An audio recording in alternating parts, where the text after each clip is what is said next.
Maria encontrou João. Eles se amaram e casaram, pois o amor estava com eles desde que se encontraram. Maria encontrou João desde que se encontraram. E se amaram, pois o amor estava neles. E se casaram. O que eu fiz aqui? Você viu que a mesma temática da primeira linha, eu repeti na última. Entendi. A mesma temática da segunda linha, eu repeti na penúltima. E o centro dessa história é que os dois se casaram. Como o povo só contava as histórias assim, ficava mais fácil de entender. Eu contaria a história da Maria e do João diferente. Falei assim, ó, a Maria viu o João, eles se gostaram e se casaram. E viveram felizes para sempre, ponto. No Oriente Médio Antigo não ia funcionar assim. Vamos repetir para ficar bem claro para a galera, como é que seria? Maria e João se encontraram. Eles se amaram e se casaram, pois o amor estava neles desde que se encontraram. Entendi. Percebeu? Então você vê que tem um paralelismo, uma métrica ali. O Apocalipse também tem uma métrica. Se você olhar bem em casa, é que eu vou ajudar, porque o Vilela tá com dificuldade de ler na Bíblia dele lá, mas o Apocalipse capítulo 1, ele vai falando, e o 1 e 2, ele conta 7 cartas que são enviadas a 7 igrejas. E cada uma dessas cartas termina com uma promessa de que o vencedor vai estar na nova Jerusalém que vem do céu. Vou dar exemplos aqui. Apocalipse capítulo 2, versículo 7 diz assim: o vencedor darei o direito de se alimentar da árvore da vida, que se encontra no paraíso de Deus.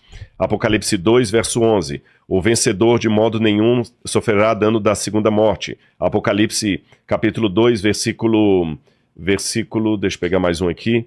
Apocalipse capítulo 2, versículo 27. Com cetro de ferro governará as nações, assim como eu recebi a autoridade do meu Pai, lhe darei a estrela da manhã. Está falando todas as promessas sobre o céu. Quando você vai para o último capítulo do Apocalipse, ele repete todas aquelas promessas em Apocalipse capítulo 21. É mesmo? A mesma coisa. Vi descer do céu a nova Jerusalém, da parte de Deus, no meio da praça tem a árvore da vida. Aí quando você vai para o capítulo 7, fala dos 144 mil, que nós vamos estudar. Você vai para o capítulo 14, tem os 144 mil. Então, ele tem todo as mesmas coisas que você tem do capítulo 12 para trás, você tem do capítulo 12 até o 22. O capítulo 12 é o centro do Apocalipse. E tem, não sei se sai muito do assunto, mas 144 mil tem também relacionado aos judeus, né? Tem aqui, nós vamos chegar nele aqui. É um número importante, importante. Né? Por que 144? Nós vamos chegar nisso aqui. Tá bom. Então, entenderam que o Apocalipse está nessa forma. Então, não se assustem de profecias que estão do capítulo 1 ao 12 se repetirem do 12 em diante, porque ele está nessa forma de quiasmo. Agora, ele começa então, Deus falando com João assim, João, o que você vê, escreve para as igrejas que estão na Ásia Menor. E Deus fala com João o seguinte, você vai escrever... Ásia Menor, região da Turquia... Turquia e Grécia, hoje. E aqui diz assim, olha, capítulo 1, verso 19.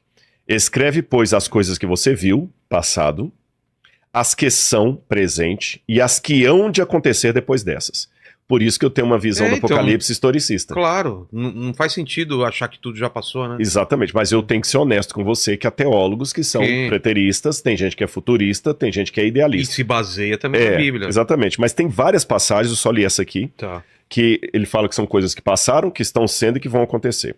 Aí ele fala, tá bom, Senhor, e quais são as cartas? Escreve para 7 igrejas que estão na Ásia Menor. A igreja de Éfeso, Esmirna, Pérgamo, Tiatira, Sardes, Filadélfia e Laodiceia. Quando a gente vai para a Ásia Menor, um próximo passeio a gente tem que fazer junto, até o Saião tá doido de a gente fazer, a gente tá ensaiando alguma coisa. Só Éfeso? Só Éfeso. A gente tem que fazer as 7 igrejas. E dá, né? Não, e fizemos um programa sobre isso, né? Muito legal. Exatamente. E fizemos, é verdade, fizemos um. Você tem ali 7 igrejas que João coordenava como se fosse a paróquia dele. Sim. E essas 7 igrejas representam a igreja de Deus como um todo. E por que ele não deu só para 7 igrejas? É que na Bíblia os números têm significado como para a gente em português. Por exemplo, vou fazer um bate-bola aqui. Vamos lá. Se eu falar com você assim, aquele cara é nota 10, pode contratar. O que eu quis dizer? Bom, excelente. Se eu falar assim, nossa, que a menina é um 0 que ela vale. Um 0 à esquerda, né? 0 à esquerda, não vale nada. Quando pensa em sorte ou azar, que número que vem à mente? 13. 13. 13, sorte ou azar. O que mais que pode falar? Quando quer falar assim, olha, é muita gente, há milhões de pessoas. Então a gente tem um significado para os números.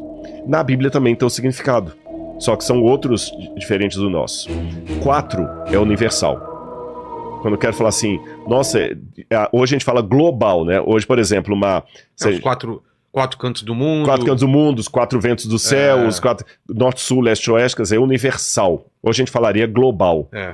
Outro exemplo da Bíblia, o 7. O 7 é o número da perfeição. 7 arco-íris. O 7º dia, que é o sábado. Quantas vezes eu perdoarei meu próximo? Até 7 vezes. Aí o Apocalipse é cheio de 7. 7 igrejas, 7 anjos, 7... Porque 7 é a perfeição. O 7 engloba o todo. Porque na criação do mundo, Deus criou o mundo em 6 dias e no 7º descansou. Então a semana da criação engloba o todo. 3 também é importante, né? 3 também é um número divino. Nós vamos falar dele daqui a pouquinho. Tá. Então essas 7 igrejas representam todo o povo de Deus. Mas considerando que é passado, presente e futuro, aí eu vou lançar a mão de outros livros apocalípticos que foram escritos e que não estão na Bíblia. Sabia que tem outros apocalipses? Só que eles não foram inspirados por Deus. Porque o apocalipsismo, como eu falei, antes de ser algo apenas do profeta de Deus, era um estilo literário que começou a surgir a partir do 7º século a.C. No Antigo Testamento, o livro de Daniel foi escrito em forma de apocalipse, nesse estilo literário. Entendi.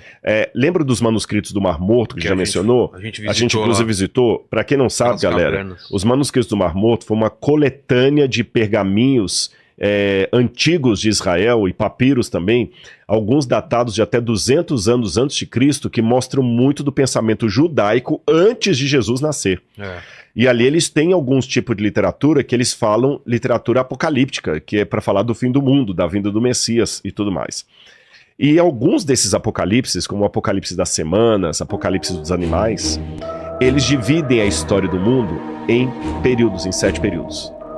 Não precisa ir longe. Quando a gente estuda no ensino médio, você não divide a história em história antiga, idade média, idade contemporânea. A gente não divide assim para facilitar. Da mesma maneira eles dividiam. Não que você dormiu na idade média e acordou na idade contemporânea. É uma forma que os historiadores usam para dividir a história, para facilitar o entendimento.